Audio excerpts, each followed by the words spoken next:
A powerful storm causes damage to a church in Independence this morning. I'm Kenny Foreman, and I'll have more on that coming up. Some senior citizens in Pittsburgh getting out and traveling can be a little difficult. This week on Doing Good, we'll be going to the program of Timeless Travelers and how they are helping the community. I'm Ty Parks on that story coming up. A small win for lawmakers wanting to prevent further military action in Venezuela. I'm Rebecca Castor in Washington with details on today's War Powers vote.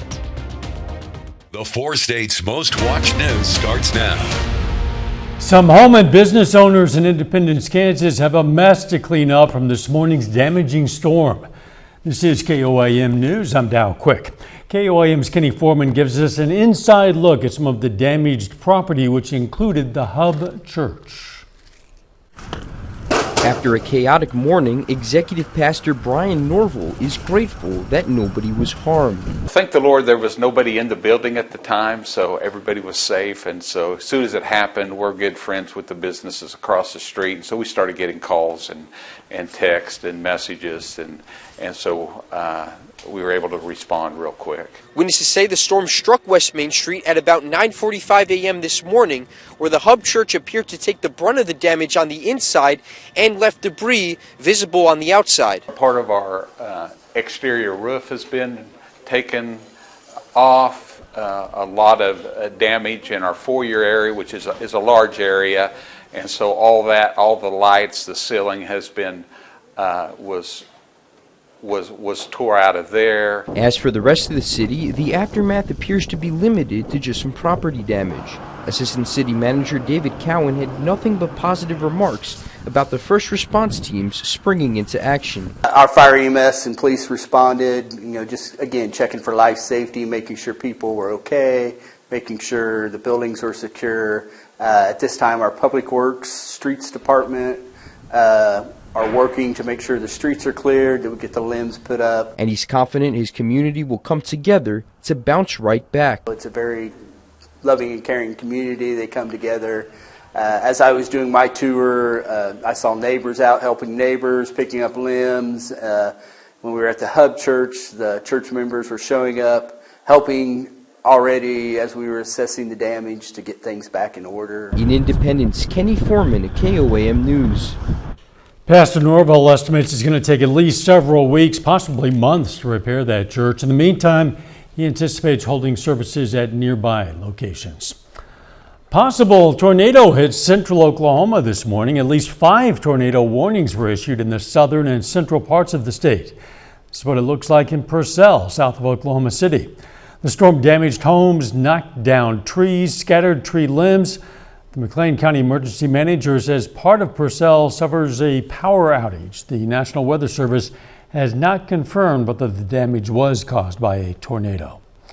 Let's check in with meteorologist Austin Stantz now for a first look at the weather. Yeah, thanks, Dow. So as we head into this evening, temperatures going to be falling ever so slightly tonight, going to be headed into the low 40s tonight, but it's still fairly mild for this time of year. We'll see 41 degrees in Joplin as we're waking up tomorrow morning. As far as the winds go, things calm down tonight. They'll pick back up as we head into overnight hours on Friday into our Saturday. As far as rain chances go, we're not expecting any rain chances really in totals as far the next 4 or 5 days. Maybe a brief sprinkle Friday into Saturday. That would be at most there. But I am tracking the next chance for a potential winter system to begin making its way into the 4 states coming up. We'll talk about all that and more in my full forecast. See you soon. Closing arguments are expected tomorrow morning for an Independence, Missouri man on trial for 2 counts of murder, 1 count of attempted murder in Baxter Springs, Kansas. Testimony wrapped up this afternoon at the Cherokee County, Kansas courthouse in the trial of Kyle Butts. Butts is accused in the shooting deaths of 47-year-old Jeremy Murphy of Pineville, Missouri, and 59-year-old Craig Gwynn of Anderson, Missouri. Also the wounding of 27-year-old Seth Gwynn of Pineville. All 3 were shot in November of 2022. Butts was the first to testify this morning. Under questioning, Butts admitted to the shootings, but argued that he acted out of concern for his own safety. Other witnesses who testified include psychologists who evaluated Butts from both the prosecution and the defense. A special agent with the KBI involved with the case also testified. That case is expected to go to the jury tomorrow. Joplin police are investigating a stabbing that happened just after 6:30 p.m. yesterday. Units responded to an initial report of a man stabbed near West 1st Street and Pearl Avenue. Officers say the victim left on foot from where the stabbing occurred, but was found nearby and was rushed to the hospital with numerous wounds. Joplin authorities say no one was inside this home that burned on North Maple Street last night, but it has signs of occupancy. The single-story home was heavily involved with flames when firefighters arrived. The fire appeared to start from a trailer that burned in the driveway and spread to the home, fanned by evening winds. The Joplin Fire Marshal is investigating the cause. The Missouri Department of Transportation looks to make improvements to Route 96 from Central Avenue to Garrison Avenue in Carthage. That'll be this summer in a $15.3 million project. The work will include pavement, sidewalk flow, safety, and traffic upgrades. An in-person meeting with project staff will be held Thursday, January 22nd from 4:30 to 6 p.m. at the Carthage Water and Electric Plant Community Room. Head over to KOAMNewsNow.com for more details, including options for a virtual meeting. Ron's Supermarket in Pittsburgh is celebrating its 50th anniversary. The celebration kicked off yesterday, followed by a chamber coffee and ribbon cutting today.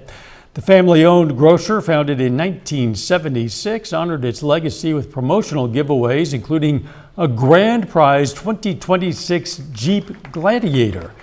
Ron's thanked the community for 5 decades of support throughout the festivities. Our customers and our employees have been such a rich part of our family these 50 years. We have employees that I would say they are family to us. The 50th anniversary celebration continues Saturday with a 50-foot cake. Coming up, the U.S. House acts to restore health care credits that expired last year. But up first, doctors call a new preterm birth test the biggest breakthrough in decades. Researchers say a blood test could help identify pregnant people who are at risk of preterm birth. Fox's Alexis Fernandez has more. This is probably the biggest thing out there for preterm birth prevention in the last 30 to 40 years. A new study on a maternal biomarker screening test found it significantly reduced preterm births, a delivery before the 37th week of pregnancy. Dr. Brian Irier with the High Risk Pregnancy Center was the lead for the study published in the Journal for the Society of Maternal Fetal Medicine. 50% of all births that are preterm we don't know how to identify. And it's the second leading cause of neonatal death in the United States. And it causes a big problem with NICU admissions, or neonatal intensive care unit admissions. Nobody knows why it happens, but we know that there's multiple causes for it. Nevada's preterm birth rate is around 11% above the national average. Some of the causes include smoking, unhealthy weight, and lack of prenatal care, according to the March of Dimes. When you have a test that can identify the people that are increased risk for preterm birth, we can now give them medications that are very low risk to treat preterm birth and prevent it. The study involved 5,000 pregnant people at low risk for preterm birth from 19 centers across the country. Researchers reported a 22% reduction in NICU admissions among patients who received the blood test between 18 and 21 weeks of pregnancy. The people that received the treatment, not a single person delivered prior to 32 weeks. And 32 weeks is huge because at 32 weeks, the survival rate is the same as full term, and the handicap rate is only 1% difference from full term. He says the goal is to get the healthiest outcome for mom and baby. A whooping cough vaccination for mothers during pregnancy helps protect newborns. Researchers in the Netherlands found that when expecting mothers got a pertussis vaccination at 22 weeks, the antibodies transferred to their newborns. That's significant because babies are extremely vulnerable in their first weeks of life, so this offers them protection even before they're old enough to be vaccinated. Today, the House approved a 3-year extension of the health care tax credits that expired at the end of last year. A group of Republicans joined Democrats to push that measure through. The vote was 230 to 196, with 17 Republicans joining all of the Democrats in favor of the measure. The People's House has just delivered a decisive victory for the American people by extending the Affordable Care Act tax credits to prevent tens of millions of Americans from experiencing dramatically increased health insurance premiums. The legislation is not expected to be approved by the Senate in its current form, but some lawmakers are expressing hope that it will be a good starting point on the way toward reaching a broader consensus. Austin's next with a complete look at the forecast, and later, disability care workers go weeks without pay while still caring for vulnerable clients.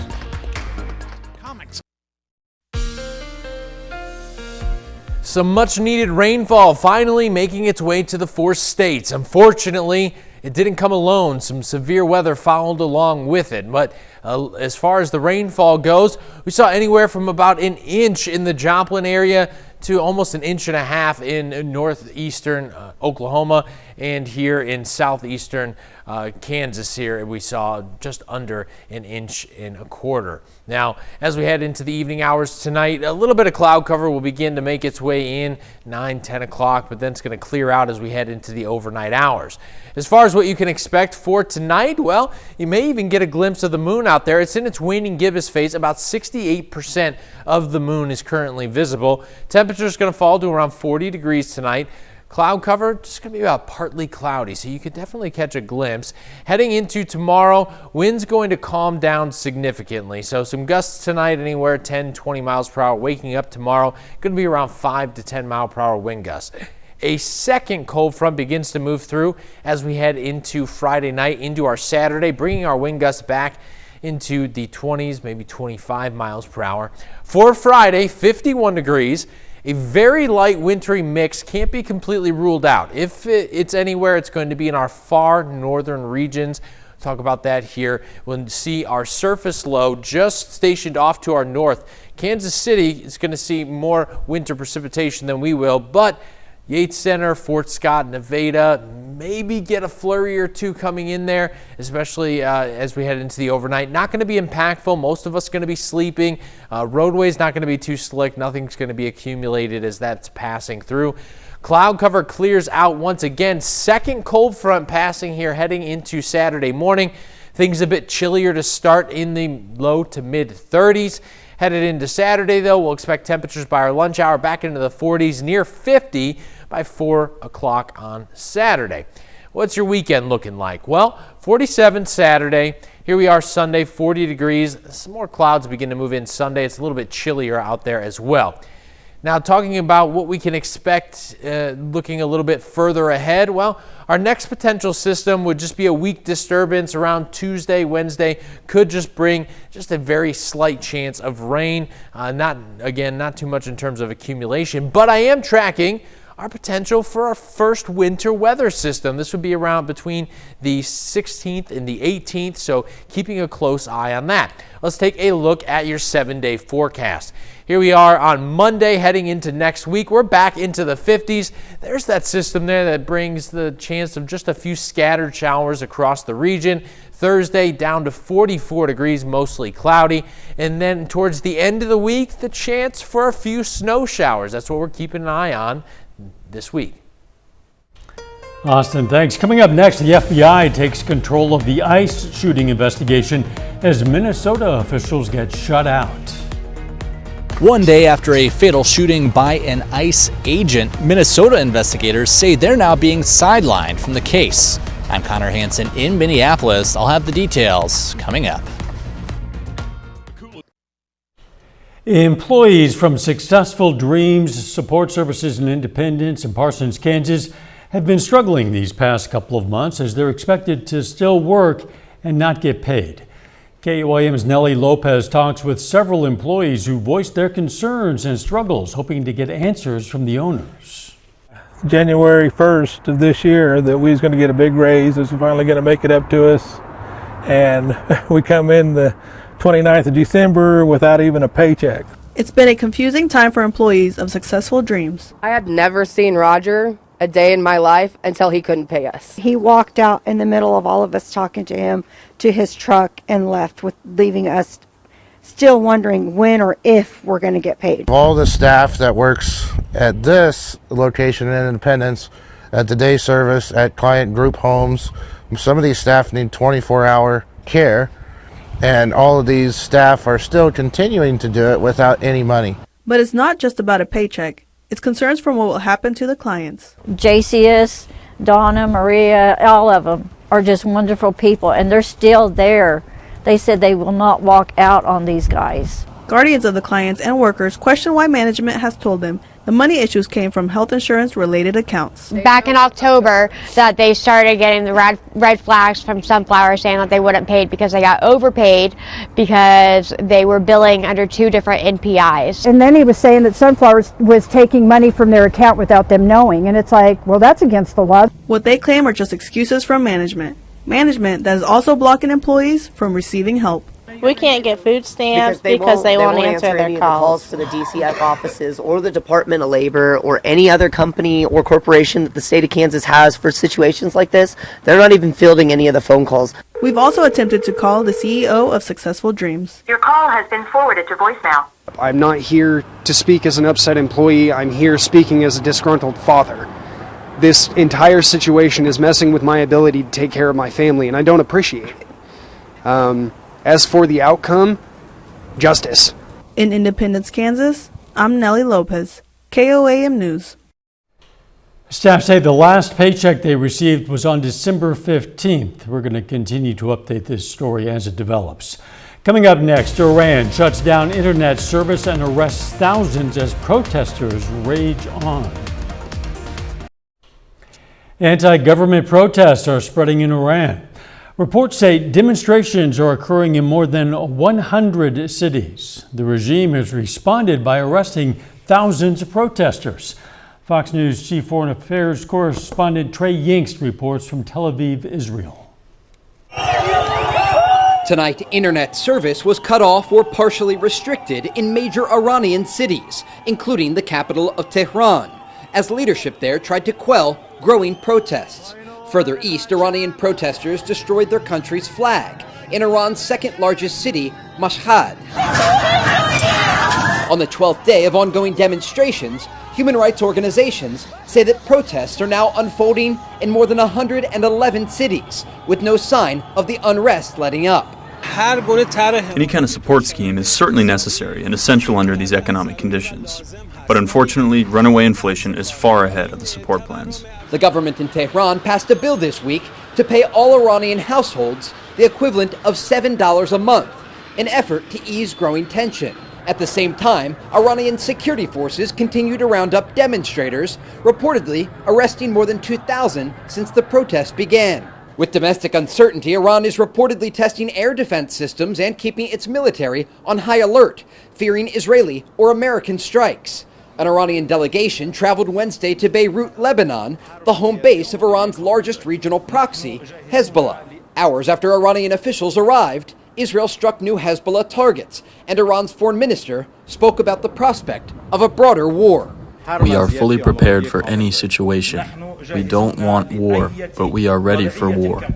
We are also ready for negotiations, but only negotiations that are based off mutual interests and respect.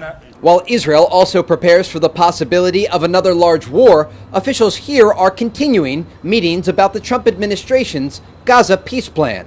In Tel Aviv, Trey Yingst, Fox News. The latest CBS News poll shows low approval ratings for President Trump on the economy and inflation. More than 60% of Americans disapprove of his handling of both issues, with fewer than 40% of people surveyed saying they approve. When it comes to the current U.S. involvement in Venezuela, Americans seem almost evenly split on whether they believe it'll hurt, help, or have no impact on the economy. The White House says it'll sell tens of millions of barrels of oil from Venezuela and use the profits to benefit Venezuela and the U.S. 30 more minutes of news, weather, and sports coming your way. Federal agents blocked Minnesota from investigating deadly ICE shooting.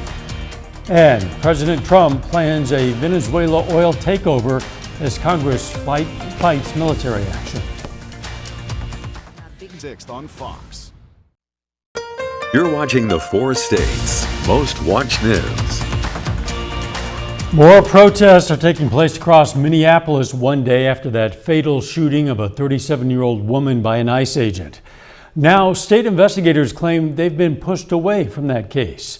Fox News correspondent Connor Hansen has more.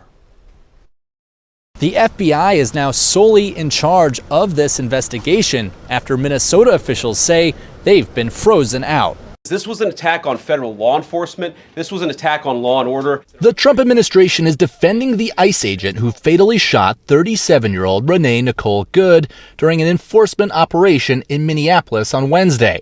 DHS says the agent was following his training when Good blocked the officers in and says she attempted to run them over with her SUV. You have a woman who was trying to obstruct a legitimate law enforcement operation. You have a woman who aimed her car at a law enforcement officer and pressed on the accelerator. Now, the Minnesota Bureau of Criminal Apprehension is alleging the FBI denied it access to case materials, scene evidence, and interviews. But federal officials say this isn't a state case to investigate, arguing it was an attack on federal law enforcement. They have not been cut out. They don't have any jurisdiction in this investigation. It feels now that Minnesota has been taken out of the investigation.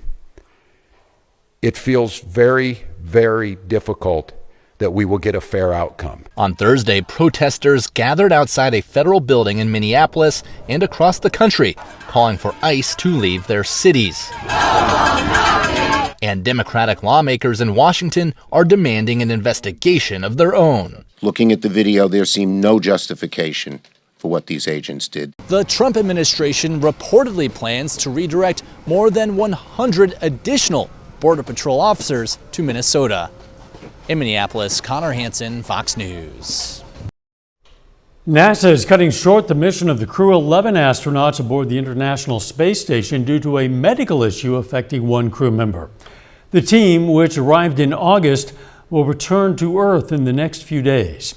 NASA postponed a planned spacewalk today and is calling this a controlled medical evacuation. Officials will announce the expedited return schedule within 48 hours. As lawmakers in Washington question President Trump's plans for Venezuela as the U.S. Senate moves closer to passing a resolution to military action, some limited military action. Fox News correspondent Rebecca Castor reports. 5 days after U.S. Special Forces captured Venezuela's illegitimate leader, Nicolas Maduro, without notifying Congress. The yeas are 52, the nays are 47. The motion is agreed to. 5 Republicans joined Democratic senators on a test vote to support a war powers resolution, restricting further military action in the region. We Democrats are fighting to prevent military adventurism in Venezuela and other countries and endless wars. It's an important message to everybody in the country that war is an important thing and should be discussed. Lawmakers briefed by the Pentagon were told there are currently no U.S. troops in Venezuela, but soldiers and ships will remain in the Caribbean and surrounding countries indefinitely. This is about stability. It's not about occupation. We're about preventing chaos, restoring order, protecting strategic interests. Those strategic interests include Venezuela's rich oil reserves, which President Trump says the U.S. will take over, starting with 30 to 50 million barrels, an amount that would take at least 2 to 4 days to produce in the U.S. Is there interest to buy Venezuelan crude at American refineries? Absolutely. But there's interest in Europe and Asia and all around the world. Friday, President Trump will sit down with American oil executives to talk about opportunities in Venezuela. But while that war powers resolution may have support in the Senate, it's unlikely to get past Republicans in the House. In Washington, Rebecca Castor, Fox News. Austin's up next with a complete look at the forecast, and later, Kansas seniors explore new places through the Timeless Travelers program.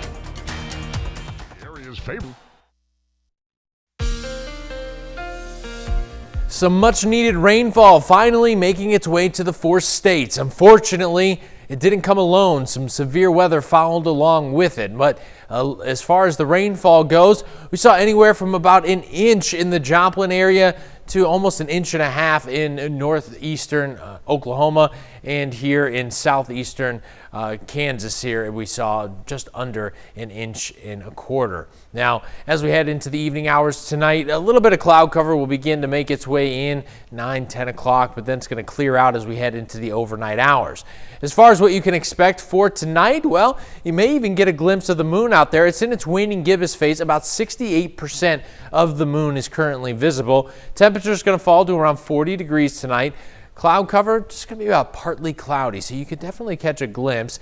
Heading into tomorrow, wind's going to calm down significantly. So some gusts tonight, anywhere 10-20 miles per hour. Waking up tomorrow, going to be around 5 to 10 mile per hour wind gusts. A second cold front begins to move through as we head into Friday night, into our Saturday, bringing our wind gusts back into the 20s, maybe 25 miles per hour. For Friday, 51 degrees. A very light wintry mix can't be completely ruled out. If it's anywhere, it's going to be in our far northern regions. Talk about that here. We'll see our surface low just stationed off to our north. Kansas City is going to see more winter precipitation than we will, but Yates Center, Fort Scott, Nevada, maybe get a flurry or two coming in there, especially as we head into the overnight. Not going to be impactful. Most of us are going to be sleeping. Roadway's not going to be too slick. Nothing's going to be accumulated as that's passing through. Cloud cover clears out once again. Second cold front passing here heading into Saturday morning. Things a bit chillier to start in the low to mid 30s. Headed into Saturday, though, we'll expect temperatures by our lunch hour back into the 40s, near 50 by 4 o'clock on Saturday. What's your weekend looking like? Well, 47 Saturday. Here we are Sunday, 40 degrees. Some more clouds begin to move in Sunday. It's a little bit chillier out there as well. Now, talking about what we can expect looking a little bit further ahead, well, our next potential system would just be a weak disturbance around Tuesday, Wednesday. Could just bring just a very slight chance of rain. Not too much in terms of accumulation, but I am tracking our potential for our first winter weather system. This would be around between the 16th and the 18th, so keeping a close eye on that. Let's take a look at your 7-day forecast. Here we are on Monday heading into next week. We're back into the 50s. There's that system there that brings the chance of just a few scattered showers across the region. Thursday down to 44 degrees, mostly cloudy. And then towards the end of the week, the chance for a few snow showers. That's what we're keeping an eye on this week. Still ahead, the Pitt State Gorillas return home for the first time in 2026 to take on Newman. Those highlights next. Plus, the 2026 Kaminsky Basketball Classic is underway. We're going to have highlights from opening day action coming up.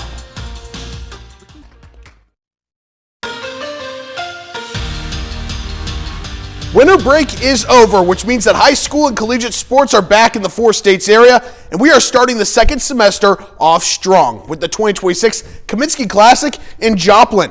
Tipping it off with the hosting Eagles taking on Francis Howell. The Vikings, they came out firing in this one. Isidore Baugh kicks it out to Lincoln Swan, who fires from deep, draining the 3, a 9-2 run to start for Howell. But here comes Joplin. A little give-and-go action here. Trent McCadney to Fred Taylor. Back to McCadney, who drives and gets this layup to go. Next possession, it's Taylor bringing up the court, swinging it to TJ Willis. And his triple from way downtown is nothing but net. Joplin cuts the lead down to 4. Eagles still fighting back off the missed free throw. It's McCadney with the offensive rebound and putback. Joplin making it a 2-point game. Final seconds of the first quarter. Willis's pass is deflected and stolen by Swan, taking it the other way and kissing it off the glass before the buzzer to extend the Vikings' lead. Howell takes down Joplin 58-51 the final. Carl Junction opening the Classic with a battle against Poplar Bluff. Let's skip to the fourth quarter. Bulldogs down by 2. Matt Shorter to Bryant Hanks, and he drains the 3 plus a foul, a 4-point play to give Carl Junction the lead. But that wouldn't hold for long. Mules working the ball inside to Justin Briscoe. He goes to work scoring the game-tying bucket. And this one would go back and forth. JoJo Ballard driving, can't get the layup to go, but Brody Pant collects the rebound and scores to regain the lead. Mules once again looking for the equalizer. Going back to Briscoe down low, and the junior ties it up once again with the bucket. Bulldogs in transition, and it's Pant fighting off 2 defenders for the go-ahead game-winning basket. What a finish by Pant. Carl Junction erases a double-digit deficit winning this one 69-66. The Cardinals of Webb City clashing with Life Prep for a spot in the semifinals. First quarter, Cardinals' Jackson Adams comes up with a steal, taking it the other way and finding Carson Anderson underneath the basket, who lays it in. But the Fire's defense would step up as well. Akari Major pokes this one away from Trey Turner, and the sophomore connects with Michael Munings for the easy basket. Now it's Webb City's turn, and this time it's Turner stripping the ball away from Latero Young, driving to the hoop and scoring over the junior guard. Later in the quarter, it's Anderson once again facing a double team, dribbles out of it, finding a lane and finishing at the rim with the finger roll. Let's move to the second quarter. Life Prep working the ball around, and it's Young looking to drive, hits Sergio Munoz Sanchez for the basket underneath. That's a Fire take down Webb City 67-45 to move on to the semis. At the collegiate level, it's the Pitt State men's and women's squads returning to John Lance Arena for the first time in 2026, hosting Newman in a doubleheader. The 11th ranked Gorillas looking to bounce back from Tuesday's loss to Missouri Southern. Early first quarter, Jets going to the post with Jane McMillan, who backs down to the defender and scores to give Newman an early lead. But the Gorillas would take over from that point on. Harper Schreiner with the driving kick outside to Cambry Phillips, and that three is nothing but net. Couple possessions later, it's Hannah Miller this time. She'll stutter step and drive to the lane, kissing it off the glass for the bucket and a foul to extend the lead. PSU's defense is also making plays. Schreiner coming up with a steal, going the other way, taking it to the basket, count the hoop and the harm. Another old-fashioned three-point play for the Gorillas. Final seconds of the half, Marin Adams trying to make something happen. Drives, kicks it to Ashlyn Yao, and her triple is money. At the buzzer, the Gorillas cruise to a dominant win, defeating Newman 95-66. The Pitt State men's squad, they're eyeing a third straight win in the nightcap. Early on, Gorillas in transition. Mason English dishes it to Ethan Sage, who slams it home. PSU leading in the first half. Newman coming the other way, nearly turning it over, but Thatcher McClure collects the pass and cashes this three from beyond the arc to cut the deficit. Gorillas now going the other way. English being a playmaker once again, hitting Donald Coates on the cut, and he flushes it home with authority. Later in the half, it's Connor Rogers with an offensive rebound, swinging it to the outside, wide open, landed short, and he'll drain that three every single time. PSU taking over. Still in the first half, Gorillas working the ball inside out. Darrell Washington finds Rogers, and you can't leave him open either, scoring 3 of his game-high 22 points. Pitt State completes the sweep of the Jets, winning 86-73. That's it for sports. We're back with more after the break. Sometimes all a person needs to feel better is to get out a little bit more. Pittsburgh's Parks and Rec Department figured this out with the help of some young at heart residents. In this week's Doing Good report, KOAM's Ty Parks hits the road to check out the Timeless Travelers program. One time during a game of bingo, some of the senior citizens in Pittsburgh, Kansas mentioned they would like to travel places, and with that question, Timeless Travelers was created. Recreational Program Manager Josie Maple says, Timeless Travelers is our travel program for senior citizens. There is not an age limit or anything, but it is designed for senior citizens. Twice a month, the Timeless Travelers load up in a van and do gas-taking trips. They are all places they can get to and back within one day. Yeah, so we try to do a wide variety. We do some casinos, museums, shows. That way we kind of get them out and see different things. There is a small fee which covers gas and tickets for the seniors. However, Pittsburgh Parks and Rec has received grants in the past to keep costs down. What I like about it is it gives me an opportunity to see something, go someplace, and experience something new. And I get to meet new people. We like to be with a group of people occasionally and make new friends. And so I think if we are given those opportunities, it kind of, lightens up your life and gives you a fun attitude towards things, something to look forward to. In Pittsburgh, Kansas, wishing the Timeless Travelers bon voyage, Ty Parks, KOAM News. The Pittsburgh Parks and Rec is looking for another van they can use to take more people on the trips. They say there's always a wait list. Up next, Hollywood buzzes with a Sweeney sequel and Jackman's Robin Hood. Sydney Sweeney lines up her next chapter, and Star Search finds its judges. Fox's Ashley Dvorkin has all of that in today's Hollywood Nation. Would you like to know a secret? Jackman takes on an iconic outlaw. The X-Men return and Sweeney's sequel is in the Hollywood nation. Sydney Sweeney and Michele Morrone will return for The Housemaid's Secret. Lionsgate greenlit the sequel to the 2025 psychological thriller, with both stars reprising their roles as Millie and Enzo. Director Paul Feig is back behind the camera, and Amanda Seyfried has teased a possible cameo. The film is based on the second book in the best-selling trilogy. The original was a box office hit, earning over $133 million globally since its December 19th release. Production on Part 2 is planned for later this year. Star Search. Netflix is stacking the judges' table for Star Search. Jelly Roll, Sarah Michelle Gellar, and Chrissy Teigen will serve on the panel for the reboot of the iconic talent competition. The 5-week live event will be hosted by Anthony Anderson and premieres January 20th, with new episodes airing Tuesdays and Wednesdays. Marvel adds more superheroes to the mix in today's first looks. The latest teaser trailer for Avengers Doomsday brings the X-Men into the MCU, with original stars reprising their roles, including Patrick Stewart as Professor X, Ian McKellen as Magneto, and James Marsden as Cyclops. The film arrives December 18th. It's a curse.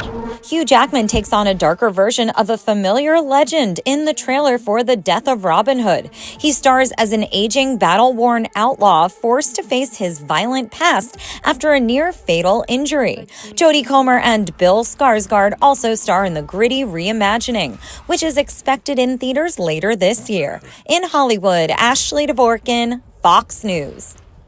And that's our time for tonight. Thanks for joining us. We're going to leave you with video of brown bears Tim and Tess at the Chicago Zoo having fun heading into Saturday's wild card playoff game.